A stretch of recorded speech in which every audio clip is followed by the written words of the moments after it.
नमस्कार, आप देख रहे हैं सुलगते सवाल। मैं हूं आपके साथ प्रीति रघुनंदन। कानपुर में अगवा लैब टेक्नीशियन संजीत यादव की हत्या के मामले में पुलिस ने एक महिला समेत 5 लोगों को गिरफ्तार किया है। पुलिस के मुताबिक 22 जून को संजीत का अपहरण हुआ था, जबकि 26 जून को ही उसकी हत्या कर दी गई थी। वहीं पुलिस ने यह भी बताया कि 29 तारीख को फिरौती के लिए कॉल किया था। पुलिस की टीम आरोपियों की निशानदेही पर संजीत के शव की तलाश कर रही है। सीएम योगी ने इस मामले में एएसपी अपर्णा गुप्ता और उस समय के सीओ मनोज गुप्ता को निलंबित कर दिया है। सीएम योगी ने एडीजी बीपी जोगदंड को कानपुर जाकर जांच करने के आदेश दिए हैं। तो इस पूरे मामले में ये फिरौती का मामला है, जिसमें परिवार का ये दावा है कि उन्होंने 30 लाख की फिरौती दी, बावजूद इसके उनका बेटा बच नहीं पाया। और पुलिस पर भी बहुत सारे गंभीर सवाल परिवार वाले संजीत के उठा रहे हैं। एक लैब टेक्नीशियन जिसका अपहरण हुआ था, फिरौती के लिए कॉल आया था, इसके बावजूद ये जानकारी सामने आई कि वो लड़का, वो टेक्नीशियन जिसकी तस्वीर इस वक्त आप देख रहे हैं, उसे नहीं बचाया जा सका। पुलिस के मुताबिक 22 जून को संजीत का अपहरण हुआ था, जबकि 26 जून को ही उसकी हत्या कर दी गई थी। वहीं पुलिस ने यह भी बताया कि 29 तारीख को 26 जून को मारने के बाद 29 जून को फिरौती के लिए कॉल आया था। पुलिस की टीम आरोपियों की निशानदेही पर संजीत के शव की तलाश कर रही है। सीएम योगी ने इस मामले में एएसपी अपर्णा गुप्ता और उस समय के सीओ मनोज गुप्ता को निलंबित किया है। जिसने अपने अन्य साथियों के साथ मिलकर के ये योजना बनाई थी अपहरण करने की। इसमें जो 2 मुख्य अभियुक्त और पकड़े गए हैं, कुलदीप और राम जी, ये अपहृत व्यक्ति संजीत यादव के साथ जिस लैब में संजीत यादव काम करता था, पूर्व में उसी लैब में ये व्यक्ति भी काम करते थे और पूर्व से ही इस अपहृत व्यक्ति के जानकार थे, उसके दोस्त थे। तो इन लोगों ने योजनाबद्ध तरीके से एक मकान किराए पर लिया, जिसमें 2 महिलाओं का भी इन्वॉल्वमेंट आया है, जिसमें से एक महिला गिरफ्तार की जा चुकी है। अपहरण करने के बाद 22 तारीख को इन्होंने अपहृत व्यक्ति को उस मकान में रखा। 26 तारीख की रात्रि में, 26 जून की रात्रि में जब अपहृत व्यक्ति ने भागने का प्रयास किया, तो उसके पश्चात इन लोगों ने निर्णय लिया कि इस व्यक्ति को मार दिया जाए और 27 तारीख की सुबह ही इस व्यक्ति की इन्होंने गला दबा करके हत्या कर दी।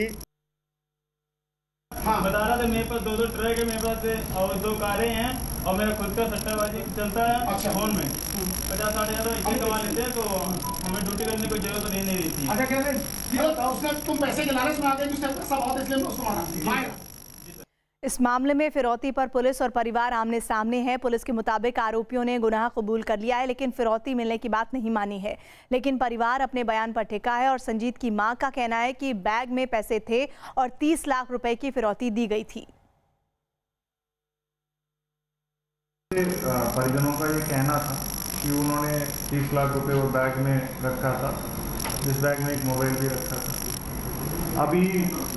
अब तक परिजनों से ही हम लोग बात करते रहे हैं। अब मुलजिमानों से जब हम लोगों ने पूछताछ किया है, मुलजिमानों के द्वारा कत्ल के आरोप एक्सेप्ट किया जा रहा है, बट पैसे की बात बिल्कुल भी नहीं की। तो सर परिजन कह रहे हैं, पुलिस किसके मुलजिम के बयान पे चलेगी, परिजन के बयान पे चलेगी? देखिए, हम परिजनों के बयान भी लेंगे और उसके आधार पर साक्ष्य इकट्ठा करेंगे। जो साक्ष्य हमें मिले उसके आधार पर हम कार्रवाई करेंगे। फोड़ के पैसे इकट्ठा किए थे, अपने बच्चे को अचार और पूरी बेच देते थे कि 4 पैसा इकट्ठा होगा, मेरे बच्चों के काम आएगा। दिए अचार मार दिए। पैसे थे मेरे, मारो गोली, कहो पुलिस से कि गोली मार के कब लाओ कि नहीं थे पैसे थे। इंतजाम ऐसा हुआ, जो घर में जेवर थी घर गिरवी रख के, जो नाते रिश्तेदार जितना जो सका जेवर शादी के लिए बांजी के लिए रखा था, वो पैसा सब मिला उन लोगों को सब दिया। जेवर रखे, वो जेवरात भी थी, सब बेच बाच के उन्हें दिया। और इस मामले में एक और वीडियो वायरल हो रहा है, जिसमें संजीत यादव के पिता फिरौती के लिए नकली नोट इस्तेमाल करने की बात कर रहे हैं। साथ ही पास का एक दुकानदार भी बड़ी संख्या में नकली नोट देने की बात कर रहा है। तो ये नकली नोटों का एक वीडियो वायरल हुआ है, जिस मामले में संजीत यादव की मौत के मामले में वीडियो वायरल है, जिसमें संजीत यादव के पिता फिरौती के लिए नकली नोट इस्तेमाल करने की बात कह रहे हैं। साथ ही पास का एक दुकानदार भी वही बड़ी संख्या में नकली नोट की बात कर रहा है। नकली वाली गड्डी है ना, उसमें कोई चला नकली गड्डी है ना, 9-10 गड्डियाँ लेके आए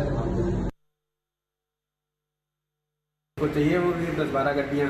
तो बोला कि तो आप 10-12, तो हमने कहा ज़्यादा तो नहीं, 4 गड्डियाँ हैं, 4 गड्डियाँ 500 की थी, तो वो ले गया था हमसे वो। अच्छा, 500 की 4-5 गड्डियाँ थी नकली वाली? 4 गड्डियाँ सर। अच्छा, हमसे पूछा उसने क्या वो कहीं मिल जाएगी, तो हमने कहा सर देख लो कि कहीं मिल जाए तो। संजीत की हत्या के मामले में अब एक नया खुलासा सामने हो रहा है।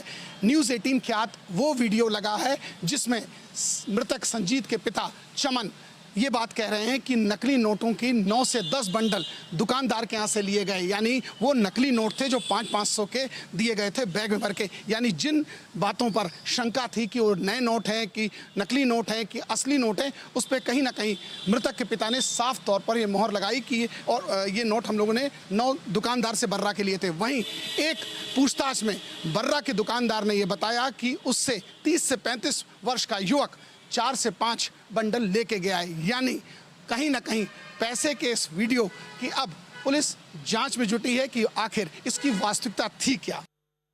पिता के वायरल वीडियो पर संजीत की मां ने कहा कि पुलिस दबाव डालकर झूठ बुलवा रही है। संजीत यादव की मां हमारे साथ है। एक वीडियो वायरल हुआ है जो पुलिस द्वारा अपनी सफाई में पेश किया गया है, जिसमें यह दावा किया गया है कि वो नकली नोट थे जिनको फेंका गया था। उनकी मां हमारे साथ है, हम उनसे बात करते हैं। ये बताइए क्या नकली नोट दिए गए अपराधकर्ताओं को? नहीं दिए, गोली लगा दो, नहीं दिए हैं हमने। ये नोट कहाँ से, पैसा कहाँ से आया? पुलिस कह रही कि 30 लाख रुपए आपके वास्ते नहीं। पुलिस को बुलाओ, वो तो कह रही बेटा भी नहीं था, तो बेटा मेरा कहाँ गया? पुलिस ने मारा क्या? अच्छा, आपके पति का जो वीडियो वायरल हुआ, क्या लग रहा है कोई दबाव में हो रहा है? और क्या दबाव में हो रहा है? दबाव में बिटिया से दबाव करके एक बार बयान बदलवा गए। ये संजीत की मां है जो उस वीडियो पर सवाल उठा रही हैं, जिसमें उनके पिता कह रहे हैं कि नकली नोट थे। ये लगातार दावा कर रही है कि वो सभी असली नोट थे और पूरा पैसा चला गया। और ये किस दबाव में इन्होंने वीडियो बनाया है, किस दबाव में इनके पिता ने कहा है, ये इनको किसी को नहीं पता। ये दावा कर रहे हैं कि वो सभी असली पैसा था और 30 लाख रुपए इन्होंने दिए थे। और श्याम तिवारी इस वक्त हमारे सहयोगी इस खबर पर जुड़ रहे हैं। श्याम, फिलहाल बहुत सारे बातें सामने आ रही है इस पूरे मामले को लेकर, जिसमें मुख्य तौर पर जो हाल के अपडेट है वो ये कि एक वीडियो वायरल हुआ है जिसमें संजीत यादव के पिता नकली नोट की बात कह रहे हैं, और वही नकली नोट की बात उनके पास का दुकानदार भी कर रहा है। तो पुलिस की इन्वेस्टिगेशन भी सवालों में है, और साथ ही जो परिवार की बात है वो भी कई तरह के सवाल खड़े कर रही है।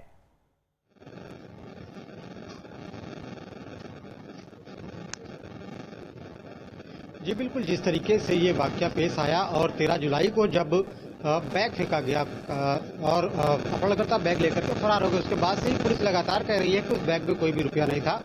पुलिस तत्काल ये कह रही थी कि उस बैग में कुछ कपड़े रखे गए थे, उसके साथ में एक मोबाइल रखा गया था, जिसके सहारे पुलिस अपहरणकर्ताओं को ट्रेस करना चाहती थी। लेकिन अपहरणकर्ता वहां मौके से बैग लेकर के चले गए और उसके बाद पुलिस उनको ट्रेस भी नहीं कर पाई। वो रखा हुआ मोबाइल कहाँ गया, पुलिस ये भी नहीं बता पाई कि मोबाइल जो उन्होंने उसको रखा था और उसका जीपीएस ऑन करके रखा था वो कहाँ चला गया। आपको बता दें कि परिवार लगातार ये बात कहता चला आ रहा था कि उन्होंने 30 लाख रुपए उस बैग में रखे थे और ये पैसा उन्होंने पुलिस वालों के कहने पर रखा था, क्योंकि पुलिस वाले जो अपहरण करता है उसकी काल को ट्रेस नहीं कर पा रहे थे, एग्जैक्ट लोकेशन पता नहीं कर पा रहे थे। तो पुलिस के कहने पर ये प्लान बनाया गया था कि तो हमारे रिपोर्टर बता रहे हैं कि किस तरह से कई तरह के विरोधाभासी बयान पुलिस और परिवार संजीत यादव के सामने आ रहा है। और लेकिन जो आरोपी पकड़े गए हैं उनसे जो बात सामने आई है कि 30 लाख रुपए उनके पास नहीं है। ऐसे में परिवार संजीत यादव का ये कह रहा है कि झूठ कौन बोल रहा है, पुलिस या वो आरोपी।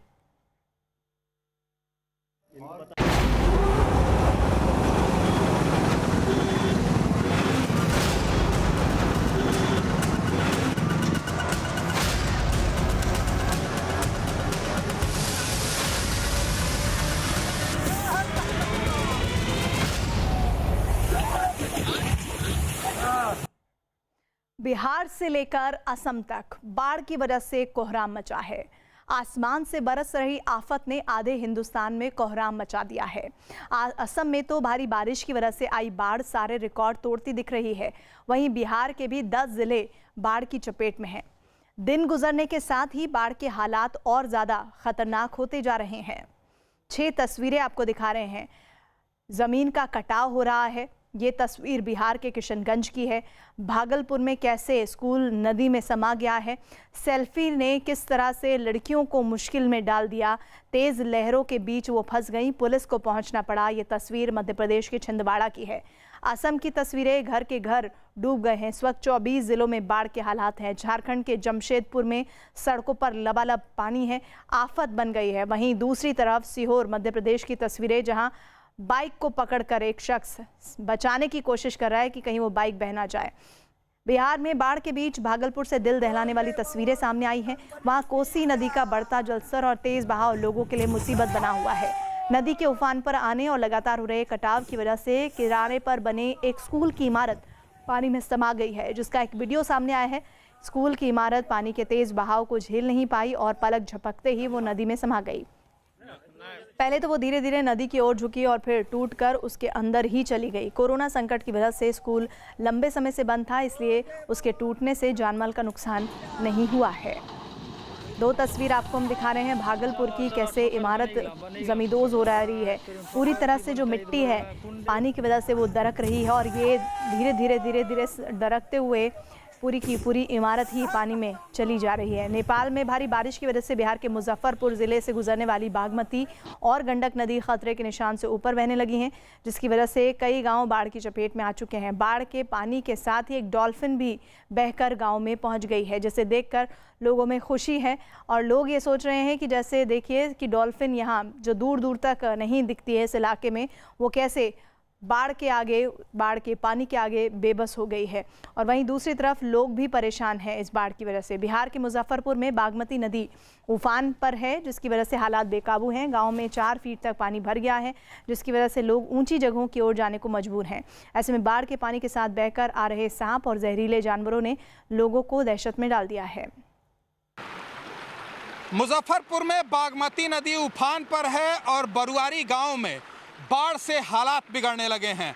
हम अभी गांव के मुख्य सड़क पर खड़े हैं, जहां पर 4 फीट से ज़्यादा पानी हो गया है और आगे जहां तक आप जाएंगे जलस्तर बढ़ते जाएगा। और जिस तरह से लगातार पानी का दबाव बढ़ रहा है, धीरे धीरे गांव के लोग और गांव खाली कर ऊंचे स्थानों पर जा रहे हैं। हम अभी जहां खड़े हैं यहाँ तेज़ धार है और ऐसा लग रहा है कि कभी भी इस पानी में आदमी आगे बह सकता है। तस्वीरों में भी आप साफ तौर पर देख सकते हैं, गांव में चारों तरफ पानी ही पानी है और लगातार जलस्तर बढ़ रहा है, जिसके चलते लोगों की परेशानियां भी बढ़ती जा रही हैं। कई ऐसे लोग हैं जो गांव छोड़कर NH पर शरण लिए हुए हैं, तो कई लोग ऊंचे स्थान पर चले गए हैं, सरकारी स्कूलों में अपना वक्त गुजार रहे हैं। जिस तरह से लगातार जलस्तर बढ़ रहा है, ऐसे में लोग साफ तौर पर यह कह रहे हैं कि अब तक इस इलाके में न तो कोई अधिकारी पहुंचा है और ना ही कोई सरकारी नुमाइंदा इनका हालचाल लेने के लिए यहां तक आया है। ये बताइए कि पानी लगातार बढ़ रहा है, अब क्या करेंगे आप लोग? कहेंगे क्या, ये सरकार का नाकामी है। जब बाढ़ आता है तभी लोग जगते हैं।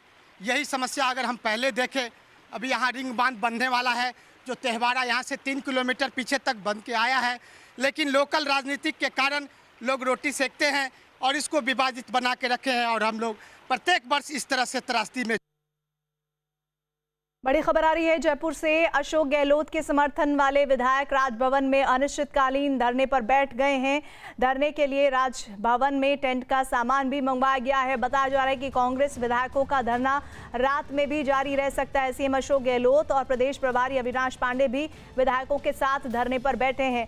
आज लगातार जिस तरह से हाईकोर्ट की तरफ से पायलट खेमे को राहत मिली, उसके बाद से ही एक्शन में है अशोक गहलोत और वो लगातार इस सियासी संकट को खत्म करने की कोशिश करने की कवायद बहुत तेजी से कर रहे हैं। दरअसल हुआ ये है कि कोर्ट ने पायलट की याचिका को सही माना और उसके बाद राजभवन पहुंचे हैं विधायकों के साथ अशोक गहलोत और लगभग 2-3 घंटे का वक्त हो चुका है जब वो पूरा दलबल के साथ यानी अपने विधायकों के साथ पहुंचे हैं कहा तो ये जा रहा है उनके गुट के द्वारा कि 109 समर्थक विधायक हैं जो पहुंचे हैं अशोक गहलोत के साथ। और अब ये खबर आ रही है कि धरना अनिश्चितकालीन होगा। भवानी सिंह हमारे साथ लगातार इस धरने पर निगाह बनाए हुए।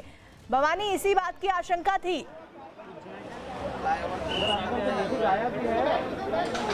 देखिए प्रीति, बिल्कुल यही है और इसी तैयारी के साथ में आए हैं जो हम पहले ही कह रहे थे बार बार इस तरीके से कि बड़ी पूरी तैयारी के साथ में आए हैं। अंदर इस वक्त बैठे हुए हैं, टेंट अंदर पहुंच चुके हैं और खाना पहुंच चुका है और विधायक अभी बैठे हुए हैं और राज्यपाल से लगातार ये कह रहे हैं कि उनकी जब तक मांगे पूरी नहीं होगी तब तक नहीं जाएंगे।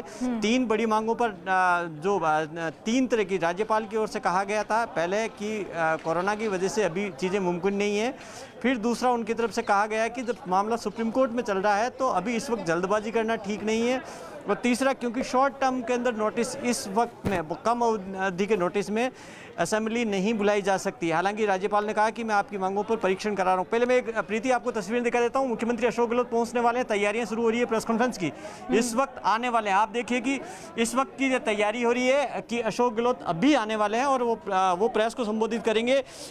हमें ये देखना होगा कि मुख्यमंत्री क्या कहते हैं, उस पर नज़र हमारी रहेगी, लगातार हम आएंगे। लेकिन अभी जो जिस तरीके की चीज़ हो रही है कि शक्ति प्रदर्शन कोशिश की जा रही है, मुख्यमंत्री अशोक गहलोत पूरी कोशिश कर रहे हैं कि कितना दबाव डाल सकते हैं, वो दबाव डालने की कोशिश कर रहे हैं। इसीलिए विधायकों को अंदर बैठाया जिससे कि राजभवन पर ये दबाव रहे, ये मैसेज दिया जा सके कि अगर आप हमारी मांगे नहीं मानेंगे तो नहीं जाएंगे। दूसरी तरफ बीजेपी की ओर से बीजेपी ने कहा कि लॉ एंड ऑर्डर की स्थिति बिगड़ सकती है, जिस तरीके के मुख्यमंत्री हालात खड़े कर रहे हैं वो ठीक नहीं है, राज्यपाल पे दबाव नहीं बनाया जा सकता।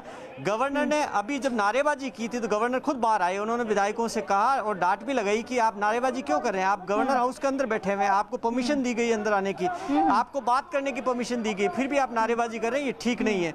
तो ये बिल्कुल ऐसा माहौल बनाया जा रहा है जैसे अमूमन किसी बात का विरोध करने के लिए सड़कों पर विधायक और कार्यकर्ता नेता उतर आते हैं, ऐसा ही मंजर दिख रहा है। लेकिन ये तस्वीरें राजभवन की है। भवानी ये बताइए, स्ट्रेंथ पता चल गई है? 109 का दावा किया जा रहा था गहलोत गुट के द्वारा, अभी बताइए एग्जैक्ट फिगर सामने आया है कि कितने विधायक हैं इस वक्त राजभवन में?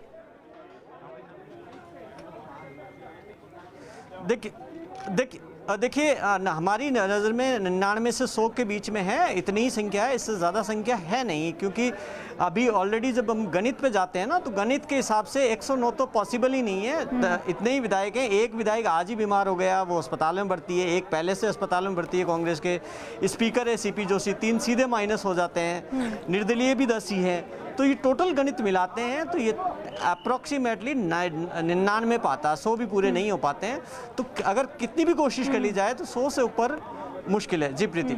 जी बिल्कुल भवानी, आप निगाह बना के रखिएगा, अपडेट के लिए हम आपके पास आते रहेंगे। तो राजस्थान के राजभवन में अनिश्चितकालीन धरना दिया जा रहा है अशोक गहलोत खेमे के विधायकों के जरिए।